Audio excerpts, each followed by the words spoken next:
ky është një debat i madh shekullor që ka lindur në konfliktin midis përfaqësuesve të shpirtit, elementëve të zjarrit që ndodhen në trupin e njeriut, elementëve të pavdekshëm që i simbolizon feja dhe klerikët e saj përkatës, dhe elementëve tokësore ose fizik që janë në trupin e njeriut, që janë tokë, ajër dhe ujë, dhe kjo simbolizohet dhe është përcaktuar pak a shumë në mënyrë simbolike nga historia e Krishtit me Ponc Pilati. Kur ja quan Ponc Pilatit Krishtin për ta gjykuar, ai kujtonte se ky ishte ndonjë ordiner që kishte bërë ndonjë krim ordiner, dhe ja quan këta rabinët e Jeruzalemit dhe i thanë, ky thanë po turbullon mendjet e njerëzve thanë, dhe po na i nxjerr njerëzit kundër sepse Krishti u predikonte atyre njerëzve që drejtuesit e tyre fetar kishin shkelur normat dhe parimet yjnore dhe të caktuara dhe nga Mojsiu, nga feja e tyre. Dhe kur Pilati e mori vesh që ky nuk ishte një vjedhës ordiner si ata që kishte gjykuar më përpara, tha po ky s'është për mua, tha. Edhe i hodhi Krishtit një monedhë. Ktu ndahet tash. Krishti e mori dhe aty ishte fytyra e Cezarit. Edhe i tha, kujt është kjo fytyrë? I tha, e Cezarit. S'kam lidhje me këta, unë tha, këta e pja Cezarit. Edhe e hodhi, unë kam tjetër drejtim, tha.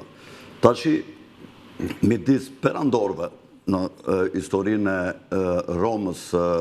Pilati i hodhi monedën, ti i hodhi dorashkën e sfidës për interpretimin burimor, teologjik të asaj dalje. Kjo është një bisedë që mund të flasë në orë të tëra. Po, unë do përpiqem ta përmbledh në pak minuta atë. Atë sferën origjinare popull do doja aktualizimin. Si ka folur Ati, Valentin Palaj, që unë nuk e njefja shumë, e kisha dëgjuar. Blaž Palaj, ka folur pak a shumë si Altin Dumani, ose dhe një qikë më shumë si Altin Dumani. Se mos komunikon me edhe. Dhe duket që ka hyrë në sferën e monedhës të Cezarit. Më kupton? Nuk po analizoj këtu nëse ka të drejtë për ato që ka thënë apo jo. Korupcioni në Shqipëri ka qenë një plagë në periudhën e tranzicionit dhe ka qenë përtej normave. Ai përdor një shprehje shumë të bukur, që unë po e them me fjalët e mia, tha, i kanë kaluar limitet. Dhe ajo ishte shpreha, domethënë, më e bukur, domethënë, e kanë tepruar zullumin, sepse ai e di që korrupsion ka kudo, në çdo vend të botës, po këta e kanë kaluar normat normale që domethënë ndodhin në shtetet e tjera perëndimore. Pra, shkalla e korrupsionit është shumë e lartë dhe ka të drejtë.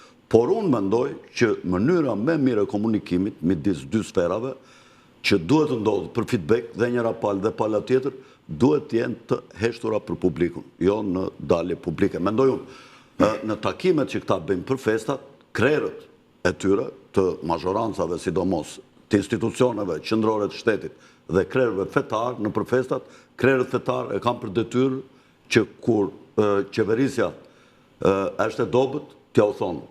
Pasaj në qofë se ata kanë feedback, le të ndryshojnë në mënyrën e qeverisjes. Në qofë se s'kanë, vjen një ditë që Zoti i çon atje ku duhet.